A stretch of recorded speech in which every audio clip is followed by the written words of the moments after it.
Hello there. I haven't done one of these in a while.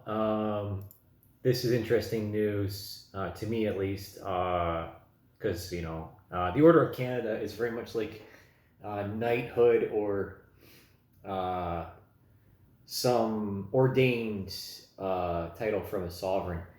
Now, a famous person says in a song, "We are all made of stars," and Mary Ellen Turpel Lafont. She requested to be withdrawn from the order. She's been an advocate and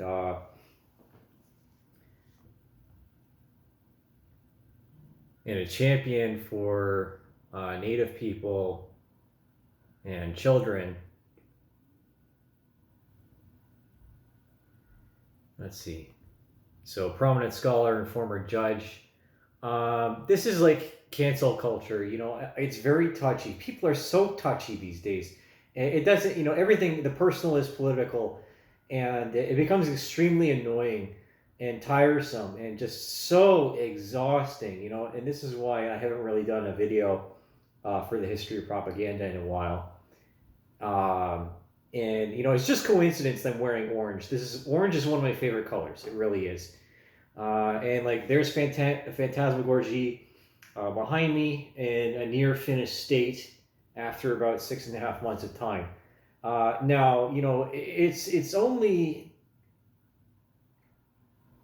fair and it's only just to honor people that dedicate their lives to something, especially if it's for the betterment and the improvement of of the lives and in the lives of other people.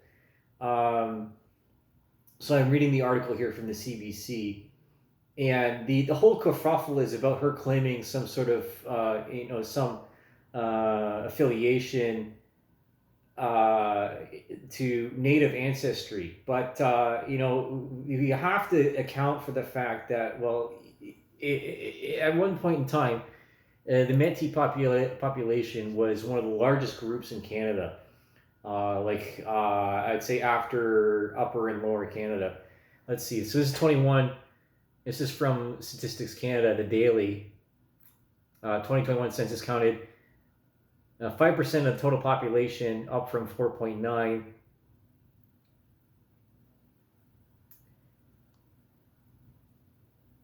Okay.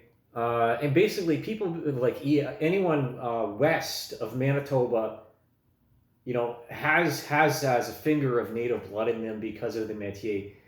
It's just the way it was. If you're in the frontier and there's not very many women around, you're gonna get close to a native band and have a family. Why not, right? Alliances are best for communities. It only makes sense. And like this view of demonizing European people is just it's beating on a dead horse. It really is. It's intellectual masturbation. It's academic elitism. All these other superfluous things that I could say. And like Mary is upset because she feels like she's getting attacked. She's uh, being made into a pariah. And as she says in the article, uh, that I returned it because I don't want to be harassed by people who seem to make it their thing to kick others down, she wrote. Life is too precious to give haters a seat at my table. That's right, Mary. What's the point, right? These people that,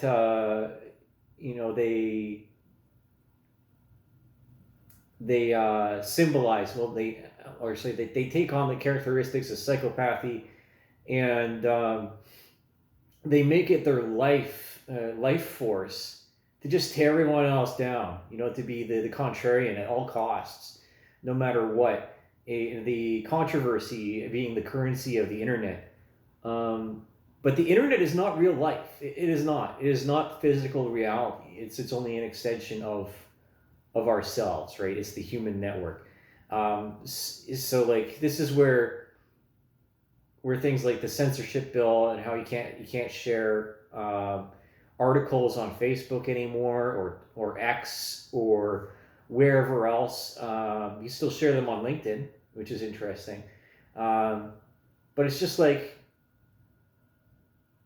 why are you trying to disgrace this woman? It's there's a truth. There's a degree of truth to what she says, in that, the white population of Canada has had such a history of interaction and relationship with the native peoples, that it doesn't make sense to jump on this divisionary and elitist attitudes towards, or elitist support for political means, for virtue signaling of native peoples or other minorities. And this is just, if I'm going to speak and try to put myself in the shoes of a native person, the last thing that I want is someone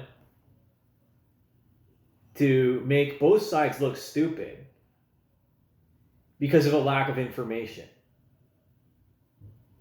I don't want to be made into this image of propaganda, and I don't want my supporters or my allies to be made into symbols of effigies of propaganda either. There's good and bad ways to support less, I don't know how to put it, less identifiable, less visible portions of the population without causing such damage to everyone at large. And then they're saying, what she did to native peoples. What did she do to native people?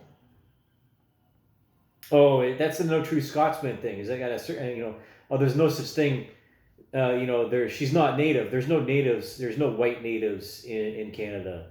And that's completely and utterly false. As I said, again, you never know who they are, and it's why it's just better not to judge.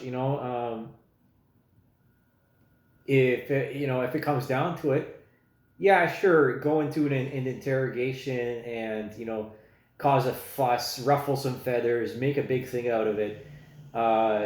Just to humiliate someone, especially of particular importance, and because of and especially considering all the work that she's done through her life, in order to give meaning to our Canadian culture and contribute something out of her own life. Because at a certain point, you get to a certain position in life, just like being rich. And it's not about what you have. It's about what you do for other people.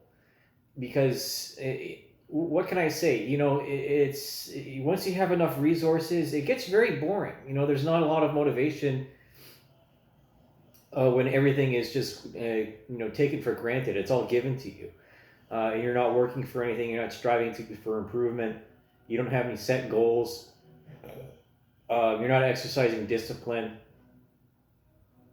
All these basic needs, right? To just have a better life than to resort to fighting in the mud and rough and tumble and biting people's ears off and gouging out their eyes, just to show the rest of the community that you're stronger and that you're better. There's smarter ways to go about these things, and that's what I'm gonna say about that. That's how the cookie crumbles, right? I see this as an act of propagandizing. That's the way I'm gonna point it out, because people that are members of the Order of Canada, or officers, or officers of military merit, the OMMs, which is the Canadian Forces equivalent to the Order of Canada. They're living symbols. They're living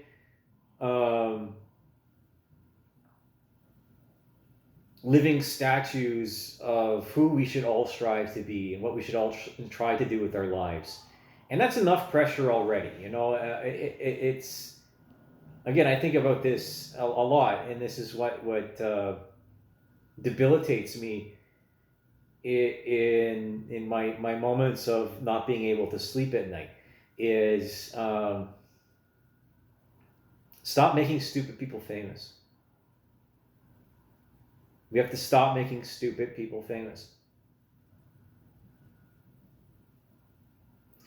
Anyways, Mary, if you ever do watch this, it's a shame that it's come to this, and that say something said in passing or whatever else can be blown up into such proportions as this, or alluding to that that you have some Native heritage. But it's true. So many Canadians with like 3 or 4 generations or more in their genealogy have a spicing, a speckling of Native people in their bloodlines.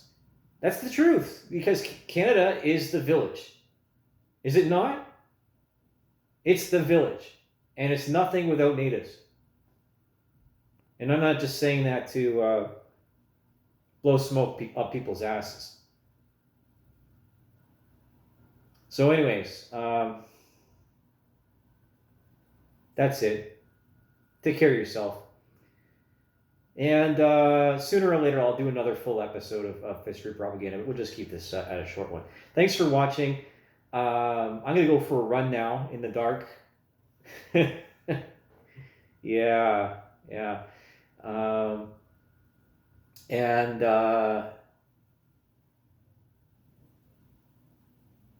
keep the discipline. Keep your head up. It's harder to be a good person than it is a bad person. It is so much harder on the straight and narrow. And that's why people want to tear you down.